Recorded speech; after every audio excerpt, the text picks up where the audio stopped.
కళ్ళకు కనిపిస్తున్న ప్రపంచం ఒకటి, మనసు అనుభవిస్తున్నది ఇంకొకటి, బుద్ధి శాసిస్తున్నది మరొకటి. అదేంటి? ప్రపంచం సత్యం అయితే మనలోనే మూడు రకాలుగా ఎలా ఉంది? శాస్త్రం చెప్పేది కూడా అదే, జగత్తు మిథ్యరాయ అని. ఆత్మ ఒకటే సత్యమని.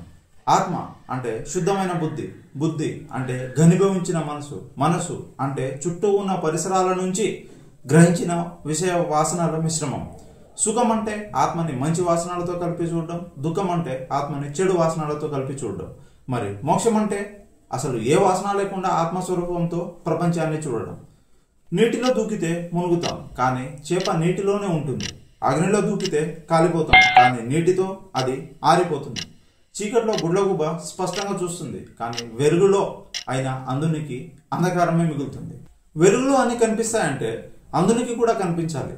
నీటికి ముంచే స్వభావమే ఉంటే చేపలు శవమై తేలాలి. ఒకరికి ఒక గుణం వరం, కానీ అదే గుణం ఇంకొకరికి శాపం. కానీ సత్యం ఎప్పుడు ఒకటే కదా. మరి ఏది సత్యం? నీరు ముంచుతుందనేదా, లేక నిప్పు కాల్చుతుందనేదా? There is no universal truth. The truth is only the consciousness.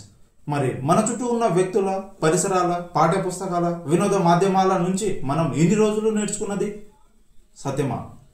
ఒకవేళ సత్యమే అయితే సత్యం ధర్మానికి ప్రమాణం, ధర్మం మోక్షానికి మార్గం.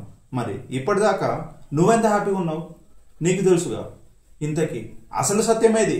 అది తెలుసుకోవడానికి అవసరం శాస్త్రాలు. ఈ శాస్త్రాలను పట్టుకొని చూసే ప్రపంచం స్వర్గం. పట్టుకోలేదు కదా, అదే ఈరోజు నువ్వు అనుభవిస్తున్న నరకం.